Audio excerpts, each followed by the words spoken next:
was trying to start the timer. They already started the timer. No, we'll do that.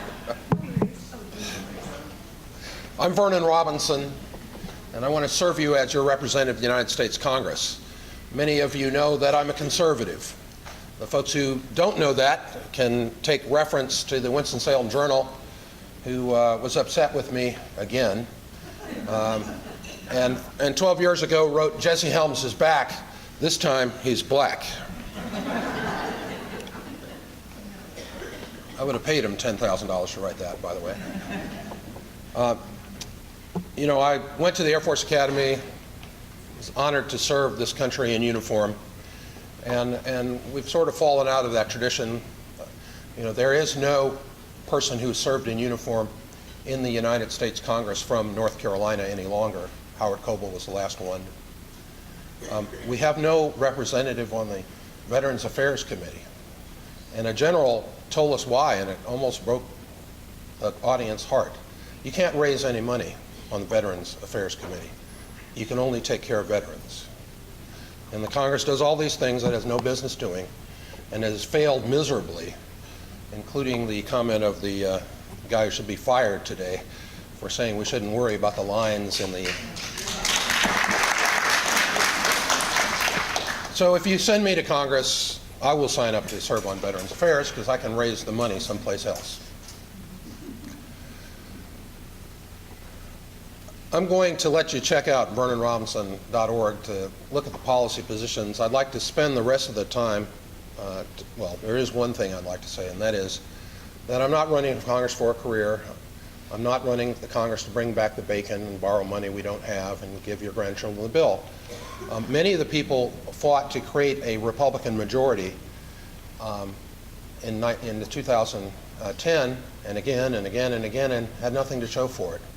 The reality is the leadership let us all down, and we have to remove that Republican leadership and put some Republicans in office who will restore this country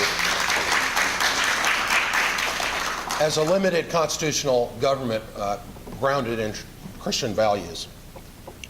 So, I'm going to talk about, for the remaining part of my time, accountability.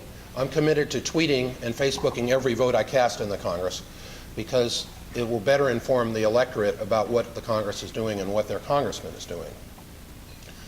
I'm going to hold town halls in 47 weekends, moving it around, and having the constituent services folks there so they can address the concerns of the public at the town halls.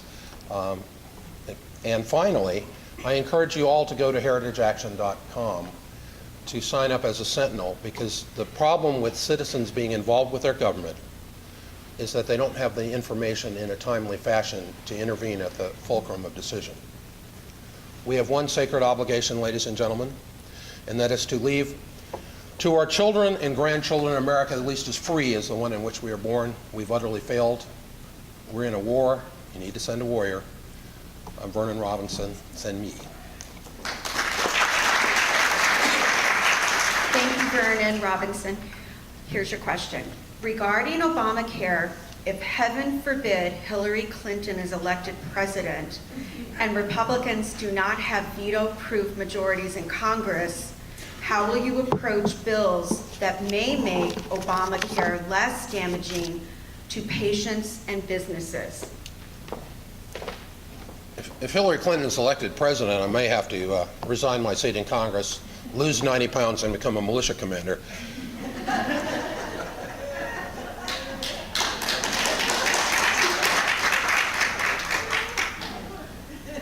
But the reality is that the current Republican leadership has no interest in repealing Obamacare. And so the first part of being an opposition party to a Hillary Rodham Clinton is we have to remove that leadership and put a new leadership in place.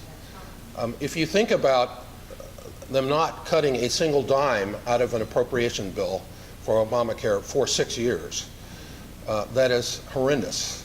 If you think about the failure to take a dime out of Planned Parenthood because they do not believe they can defend the position that we ought not be helping a doctor get a Lamborghini by selling the body parts of carefully killed children. And the leadership will not have that fight because they don't believe they can beat the president, and they're afraid they'll lose their seat and their goodies.